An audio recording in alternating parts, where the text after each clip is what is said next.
mua lưới dàn đập bây giờ đập bây thì mình muốn đập bớt thấp hơn đi nữa.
Hả?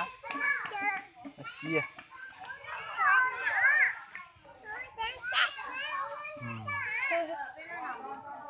Chàng trang có phụ mà.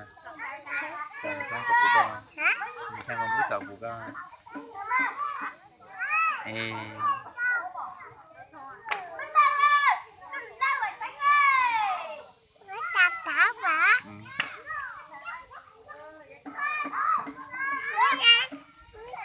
Cho đi mà phụ con.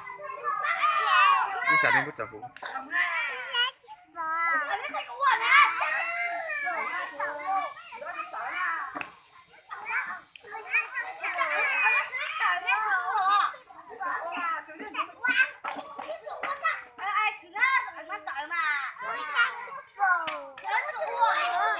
Đâu có mua được thịt tía lớn nữa.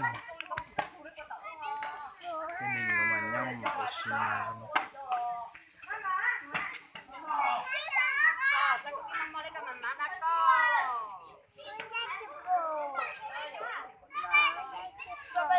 của em làm bút cho các phụ.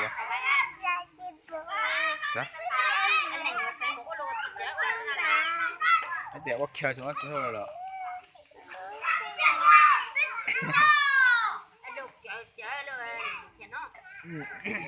Mà chú mua là hình sen các tảng bơi chỉ chú này.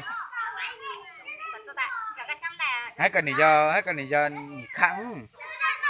Nước kha, lòng kha, lòng là ba.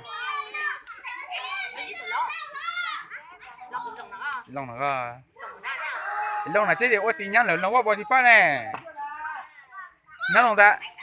Anh có thể ăn mỗi lần hình sang cái là một nhận lơ cái đó có chiếu nào mà chụp bớt mỗi lần hình sang bớt chỉ dúa là này bớt muốn lấy tờ này hay lấy sao à chỉ bao ha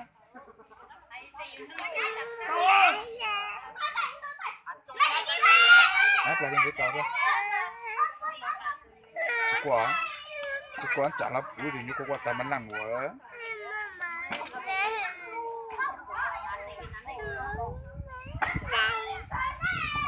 ơi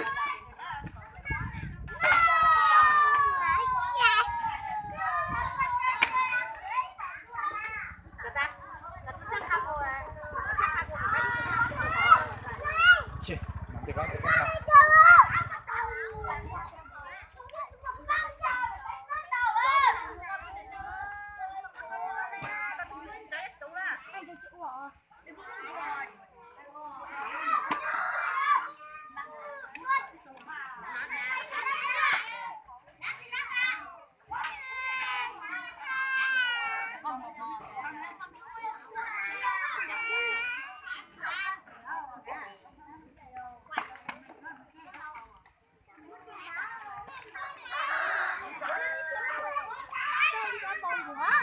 lo mà bây giờ chú đi chơi mà nó là uổng bao mùa